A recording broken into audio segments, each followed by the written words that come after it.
বন্ধুরা, আমরা আজকে আলোচনা করতে চলেছি ইতিহাসের একটি গুরুত্বপূর্ণ টপিক মোগল সাম্রাজ্য সম্বন্ধে। তো মোগল সাম্রাজ্য সম্বন্ধে তোমরা হয়তো অনেকেই কম বেশি জেনে থাকবে।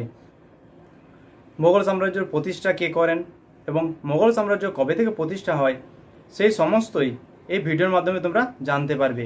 তো তোমরা ভিডিওটি দেখবে শেষ পর্যন্ত এবং কমেন্টের মাধ্যমে জানাবে তোমাদের বুঝতে কোনো জায়গায় অসুবিধা হয়েছে কিনা, এমনকি তোমাদের ভিডিওটি কোন জায়গাটি ভালো লেগেছে। তো চলো বেশি দেরি না করে ভিডিওটি শুরু করা যাক। বন্ধুরা, আমরা আজকে আলোচনা করব মোগল সাম্রাজ্য সম্বন্ধে। তো মোগল সাম্রাজ্যের প্রতিষ্ঠাতা হলো জাহিরউদ্দিন মোহাম্মদ বাবর। তো বাবরের জন্ম হলো 1486 খ্রিস্টাব্দে 14ই ফেব্রুয়ারি। 1486 খ্রিস্টাব্দে 14ই ফেব্রুয়ারি বাবর জন্মগ্রহণ করেন। তো বাবর পিতার দিক থেকে তৈমুর লং এবং মাতার দিক দিয়ে মঙ্গল নেতা তেমুচিন, যাকে আমরা চেঙ্গিস খান নামে চিনি, তো তার হলো বংশধর। অর্থাৎ মাতার দিক দিয়ে মোগল নেতা তেমুচিন অর্থাৎ চেঙ্গিস খানের বংশধর হলো বাবর এবং পিতার দিক দিয়ে তৈমুর লগের বংশধর হলো বাবর।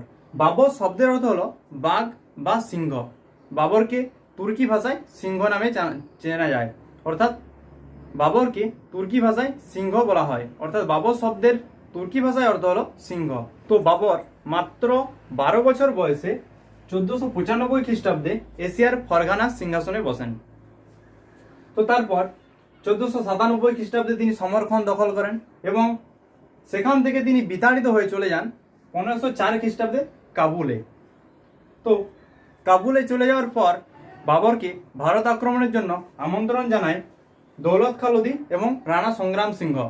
তো যখন তাকে আমন্ত্রণ জানায়, অর্থাৎ বাবরকে আমন্ত্রণ জানানোর পর 1524 খ্রিস্টাব্দে তিনি লাহোর দখল করেন এবং পঞ্চমবারের প্রচেষ্টায় 12,000 সৈন্য নিয়ে তিনি পানিপথের প্রথম যুদ্ধে জয়লাভ করেন এবং ইব্রাহিম লোদিকে পরাজিত করেন।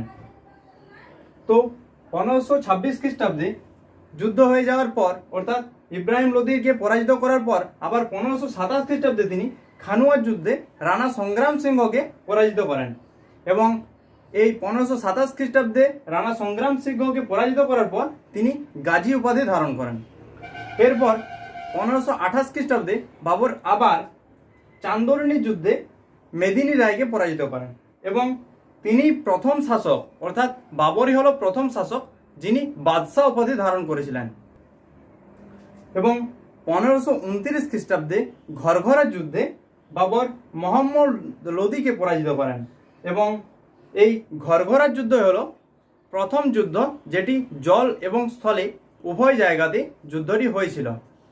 অর্থাৎ জল ও স্থলে প্রথম যুদ্ধ হলো ঘরঘরার যুদ্ধ, যেই যুদ্ধটি বাবর করেন।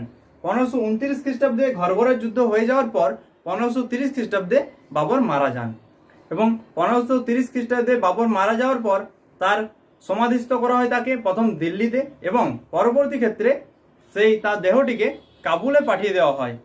এরপর চলে আসি বাবরের আত্মজীবনীতে।